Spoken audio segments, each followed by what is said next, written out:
My name is Hisham An-Noor. I'm a Sudanese activist and one of many people who are uprising against the dictatorship of Omar al-Bashir and his criminal regime.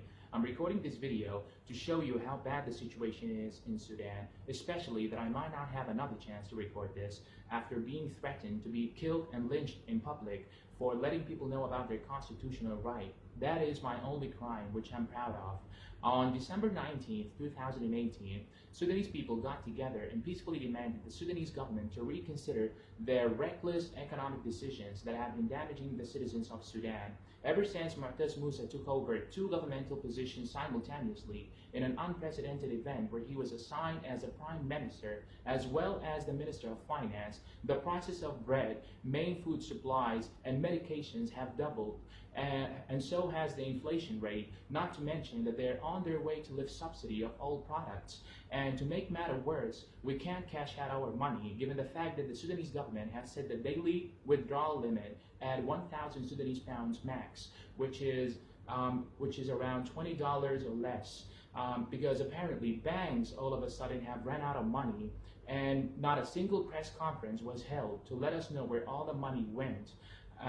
So for the reasons mentioned, Sudanese people could no longer bear the excessive everyday life struggles, and economists anticipated imminent famine and a financial crisis, and so was the case indeed. I mean, the inflation rate has gone up so high that the Sudanese government has recently printed new banknotes of hundreds and 200s with no regards to the aftermath of going into such risky procedure.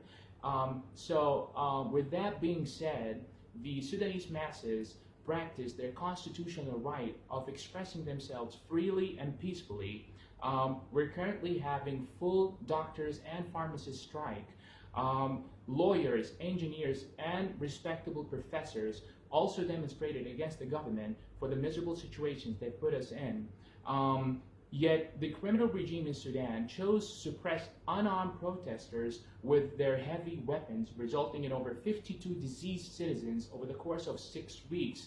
Most of them are only boys under the age of 24, let alone the hundreds of detainees of both genders whose backs were extremely injured by cruel whipping.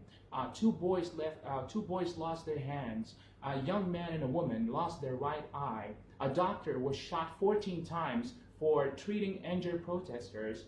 A teacher was tortured to death by sticking a metal object of 52 centimeters long up his bottom. And to top it off, he was brutally beaten until his kidneys totally stopped functioning. I personally cannot leave my house. I can't meet my friends. I can't even get together with my family. I can't practice my constitutional right. I can't even pray in the mosque. I'm really worried about my own safety. My aunt was pulled over by a woman that works for the government who threatened her to have her 3 children killed if she doesn't give me away.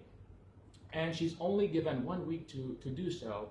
So that's why I'm desperately recording this video, begging the UN, the foreign embassies in Sudan, the human rights organizations, and every other organization that has devoted itself to protect the rights of human beings, and even active individuals like George and Amal Clooney, that I hereby kindly ask you to step in and spotlight our issue with no further delays to help us to put an end to this criminal, unlawful, and non-humanitarian regime.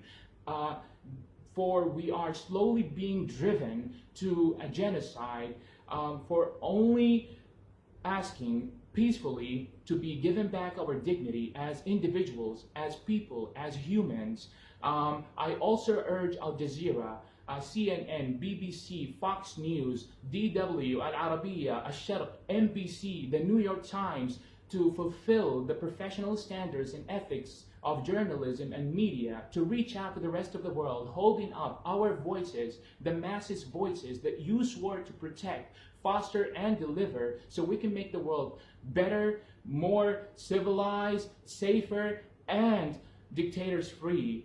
We have another march coming up on Thursday, February 7th, which is tomorrow. It's located at the Arabic Market at 1 o'clock. Help us not to get killed in the streets. And to my people, tasgud bas, and that is all, it must fall.